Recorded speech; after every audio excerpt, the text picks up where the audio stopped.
ഈ ഒരു വാർത്ത നിങ്ങളെ തെല്ലും അലോസരപ്പെടുത്തുന്നില്ലേ?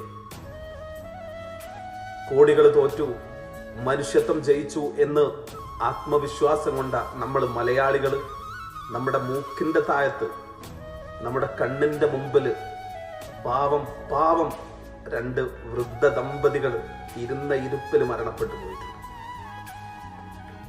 ന്യൂസ് നിങ്ങൾ വായിച്ചില്ലേ?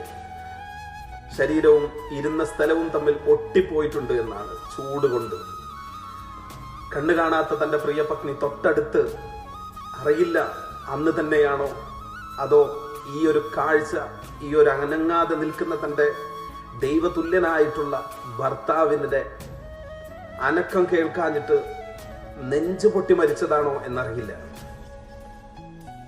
തെറ്റുകാരല്ലേ നമ്മളെല്ലാവരും. നമ്മൾക്ക് സമയമില്ല ഒന്നിനും. പണത്തിന്റെ പളപളപ്പില്, നമ്മുടെ ആഘോഷങ്ങളുടെ തിമിർപ്പില് തിരിഞ്ഞു നോക്കിയില്ല നമ്മൾ ആരും ഈ 2 പാവപ്പെട്ട ഈ വൃദ്ധകളെ. ഇത്തരത്തിലുള്ള ഒരു അച്ഛനെയും അമ്മയെയും കിട്ടാൻ കൊതിക്കുന്ന എത്ര പേര് ലോകത്തുണ്ട് എന്നറിയോ? തെറ്റുകാരാണ് നമ്മളെല്ലാവരും. പള്ളി കമ്മിറ്റി അടക്കമുള്ള ആളുകൾ ഇതിന് പൂർണ്ണമായി മറുപടി പറയേണ്ടതുണ്ട് എന്നതാണ്.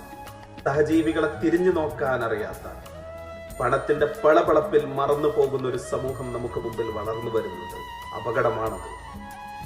വരാം നിന്റെയും എന്റെയും പാപ്പയ്ക്കും ഉമ്മയ്ക്കും അച്ഛനും അമ്മയ്ക്കും പെങ്ങൾക്കും എല്ലാവർക്കും ഈ ഒരു ഗതി. ഒന്ന് തിരിഞ്ഞു നോക്കുന്നത് നല്ലതാണ് നമ്മളെല്ലാവരും.